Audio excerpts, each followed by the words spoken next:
શ્રી ગણેશાય નમઃ. નમસ્કાર દર્શક મિત્રો. શનિદેવ માર્ગીથી વક્રી બને છે. તેમનો પ્રભાવ કેવો રહેશે? કયા સમયે એ વક્રી બને છે? કેટલો સમય સુધી એ વક્રી રહેશે? અને ક્યારે એ માર્ગી થશે? તેમજ ન્યાય કરતા શનિદેવ વક્રી બનીને અશુભ ફળ આપશે કે શુભ ફળ આપનારા થશે? તેને વિશે આપણે જાણીશું. સૌ પ્રથમ તો શનિદેવ જ્યારે વક્રી બને છે, અશુભ ફળ આપે છે, તો તમે કેવું અનુભવો? તો તમારી એક ધારી જે નોકરી હોય, નોકરી છૂટી જવી, બનતા કામ અટકી જવા, પોતાની નિષ્ફળતા બીજા ઉપર નાખવી, આળસવાળો સ્વભાવ થવો, આળસુ સ્વભાવ થવો, કોઈ બી કાર્યમાં જલ્દબાજી કરવી, ટેન્શન, પરેશાની, ઉદાસીનતા, પરિવાર પણ સાથ છોડી દે, પહેરેલું કપડું પણ સગું ન થાય, લોભ જાગે, લાલચ જાગે, પ્રેમ સંબંધમાં સફળતા ન મળે, માનસિક રીતે તણાવ અનુભવાય, ધંધામાં ફાવટ ન આવે, નોકરી બદલાયા કરે, મહેનતનું ફળ ન મળે, બચત ન થઈ શકે, આર્થિક સમસ્યા રહ્યા કરે, દરિદ્રતા પણ રહે. આ બધાય પ્રભાવ જ્યારે શનિદેવ વક્રી બને છે અને અશુભ ફળ આપે છે ત્યારે જોવાય છે. હવે એના ઉપાય પણ આપણે જણાવીશું. પણ એ સિવાય આપણે જોઈએ કે જ્યારે શનિદેવ શુભ ફળ આપે તો કેવું અનુભવાય?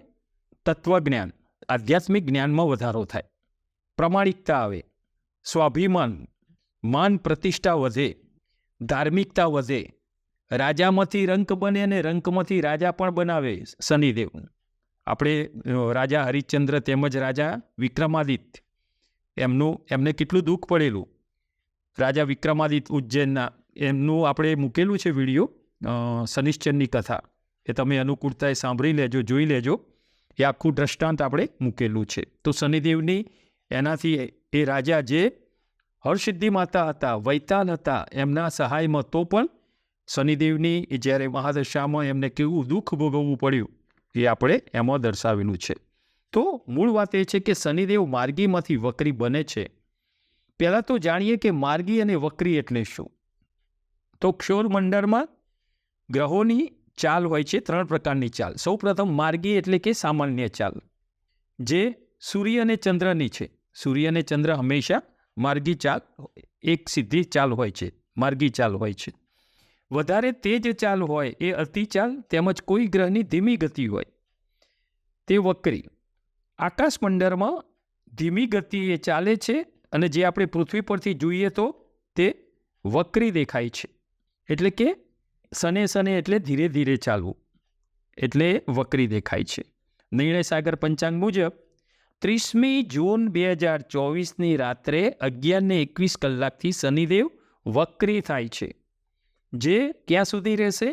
16મી નવેમ્બર 2024ના રોજ એ માર્ગી બનશે. એટલે 4.5 મહિના સુધી શનિદેવ એ વક્રી રહેશે. શનિદેવ વક્રી હોય તો અને પાછા 29/3/2025ની રાત્રે 9:42થી શનિદેવ રાશિ પરિવર્તન કરશે. કુંભ રાશિમાંથી પરિવર્તન કરીને ગુરુની અધિપત્યવાળી મીન રાશિમાં ગોચર કરશે. શનિદેવ કુલ 5 રાશિને પ્રભાવિત કરે છે. જે સાડાસાતી હોય એવી તો અત્યારે છે મકર, કુંભ અને મીન, એમને સાડાસાતી ચાલે છે.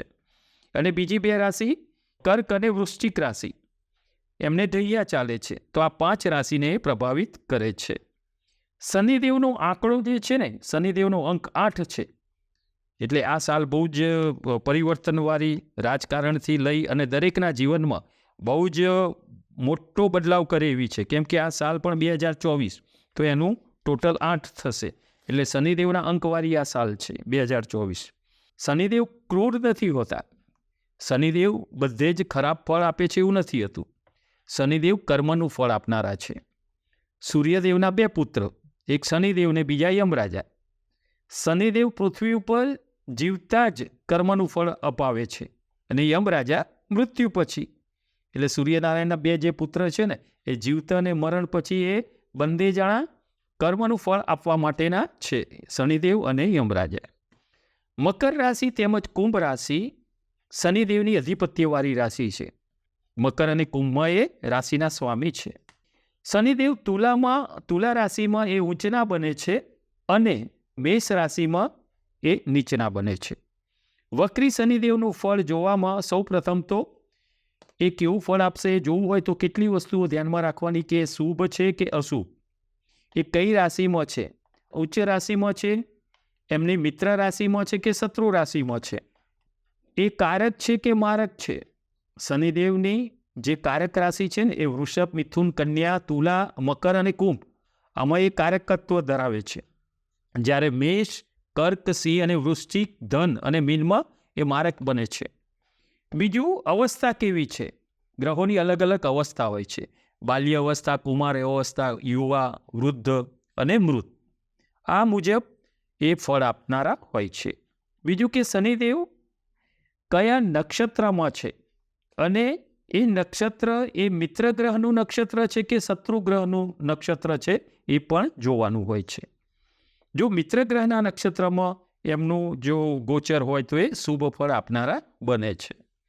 શનિદેવ માર્ગીથી એ વક્રી બને છે ત્યારે કઈ રાશિને કેવું ફળ આપશે એ આપણે જોઈશું.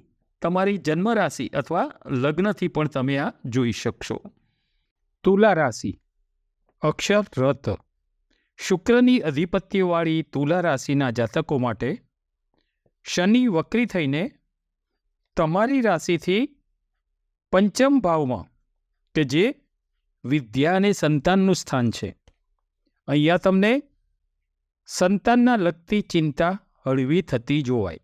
વિદ્યાભ્યાસને લગતી જે ચિંતા છે ઓછી થાય, ચિંતામાં ઘટાડો થાય. સંતાનના લગ્ન વિશે કોઈ પણ ચિંતા હોય એમાં પણ તમને રાહત મળે, એમનું સારી જગ્યાએ સારું પાત્ર એ મેળવી શકે. તેમજ સંતાનને નોકરી, વ્યવસાયને લગતું, ધંધા વિશે જે કોઈ ચિંતા હોય, ટૂંકમાં તમારા સંતાનને વિશે જે કોઈ ચિંતા હશે કે જે લગ્નની, ભણવાની, લગ્નની કે નોકરીની, એમાંથી તમને અહીંયા રાહત અનુભવાય, એ ચિંતાઓ ઓછી થતી હોય એવું તમે જોઈ શકો. તેમની પ્રગતિથી તમે પ્રસન્નતા અનુભવો. વિદ્યાભ્યાસ કરતા માટે આ સમય ખૂબ જ સારો છે. વિદ્યાર્થીઓ માટે આ સમય તમારો જે લક્ષ્યાંક હોય ને એ તમે પ્રાપ્ત કરી શકો. અહીં તમારી અથાક મહેનતથી તમે તમારું સારું રિઝલ્ટ અહીંયા મેળવી શકો. અહીંયા તમારે વ્યવસાયમાં પણ તમને થોડો સંઘર્ષ કરાવશે. જેમ દર વખત કહું છું ને કે શનિદેવ મહેનત કરાયા વગર ફળ આપતા નથી, મહેનતનું ફળ અપાવશે પણ મહેનત વગર કશું નહીં થાય, એ સંઘર્ષ કરાવશે. નોકરીમાં પણ તમારે વધુ પરિશ્રમ કરવો પડે. એકંદરે આ સમય તમારે થોડો સંઘર્ષ કરવાનો જ છે, મહેનત કરવી જ પડશે, પરંતુ તમને તમારા સંઘર્ષનું, તમારા મહેનતનું શુભ ફળ શનિદેવ અહીંયા અચૂકથી આપશે. તમને અહીં તમારા આરોગ્ય વિશે થોડું સંભાળવાનું રહેશે. તમે જે જમવામાં તમારી અનિયમિતતા હોય, જે ટાઈમ બે ટાઈમ તમે જમતા હોય, એ ટેવ તમારે સમયસર ભોજન લેવું, કેમ કે આ સમય એવો છે કે થોડી આરોગ્ય ઉપર એની અસર થતી જોવાશે. એની સીધી અસર તમારા આરોગ્ય ઉપર પડી શકે છે. અહીં તમારે સાત્વિક ભોજન અને નિયમિતતાપૂર્વક ટેવ રાખશો તો આનાથી તમે થોડું આરોગ્ય સાચવી શકશો અને આ સમય તમને શારીરિક રીતે થતી ચિંતાઓ જે છે એ ઓછી થશે. અહીં તમારે આર્થિક રીતે સમય સારો જોવાશે. આર્થિક રીતે આ સમય તમારો ખૂબ સારો, નાણાકીય રીતે તમને અહીંયા આકસ્મિક રીતે તમને કોઈ મોટો લાભ, કોઈ બેનિફિટ સારો તમને અપાવી શકે. તમારી જે બુદ્ધિશક્તિ છે એનાથી તમે સારો નાણાકીય લાભ અહીંયા તમે મેળવી શકો. સ્ત્રીઓ માટે આ સમય થોડું આરોગ્યનું તમારે સાચવવાનું રહેશે. તમે જે ચિંતાઓ કારણ વગર કોઈ કરતું જ નથી, પણ અમુક વખતે એવું થાય કે આ તો ખોટી જ ચિંતા હતી, એ અમુક સમય પછી એવું અનુભવાય છે. એટલે આપણે અગાઉથી કહી શકીએ કે કારણ વગરની ચિંતાઓ તમારે અહીંયા ઓછી કરી દેવાની. તમે ચિંતા કરશો કે નહીં કરો પણ વસ્તુ તો બનવાની છે. તો પોઝિટિવ વિચારી અને કારણ વગરની ચિંતાઓ તમારે છોડી દેવાની રહેશે. તો તમને અહીંયા આરોગ્યની રીતે સારું રહેશે. કેમ કે તમારો છે ને સ્વભાવ, એ આગળ પણ કહી ચૂક્યા છે કે તમારો ન્યાયપ્રિય સ્વભાવ છે. એટલે તમને અમુક વખતે જે તમે સ્પષ્ટ કોઈને કહી દો છો એનાથી અમુક વખતે તમારું કામ પણ એ વ્યક્તિને થોડું, પણ જ્યારે સાચી વસ્તુ સામે આવે ત્યારે એમ થાય કે ના, એ એમનું ડિસિઝન, એમનો જે જવાબ હતો એ સાચો હતો, એ ન્યાયપ્રિય હતા. તો તમારે અહીંયા ન્યાયપ્રિય છો, શનિદેવ પણ ન્યાયપ્રિય છે, એટલે તમારા ઈષ્ટદેવની કૃપા અહીંયા તમે મેળવી શકો, તમારા ઉપર ઈષ્ટદેવની કૃપા મળે, તમારા જીવનસાથીનું સુખ પણ અહીંયા તમે સારું પ્રાપ્ત કરી શકો. તેમજ સાથે સાથે પરિવારમાં પણ તમારું માન સન્માન તમે મેળવી શકો, તમારા પરિવારમાં તમારું માન વધે. એકંદરે તમારા 5મા ભાવથી શનિદેવ જે વક્રી બનીને ગોચર કરશે એ આર્થિક લાભ સારો અપાવશે. અહીંયા તમારા આરોગ્યની થોડી ચિંતા રખાવશે, પણ તમારી તુલા રાશિમાં શનિદેવ છે ને એ તુલા રાશિમાં શનિદેવ ઉચ્ચના બને છે. તમારી રાશિમાં જે શનિદેવ ઉચ્ચના બને છે એનાથી તમે હર હંમેશ માટે કામ પ્રમાણિકતાથી કરશો, તમને શોર્ટકટ ગમશે નહીં, અને જે બી કાર્ય હાથમાં લેશો ને એ નીતિથી કરશો, પ્રમાણિકતાથી કરશો, અને એનાથી તમને શનિદેવની કૃપા સારી રહેશે. જેમ શનિદેવ ન્યાયપ્રિય મેં કીધું ને કે શનિદેવ ન્યાયપ્રિય છે, એમ તમારી રાશિનો ગુણધર્મ પણ ન્યાયપ્રિય.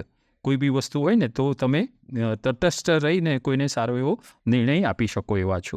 તો શનિ વક્રી તમને અહીંયા લાભદાયી રહેશે. નમો નારાયણ.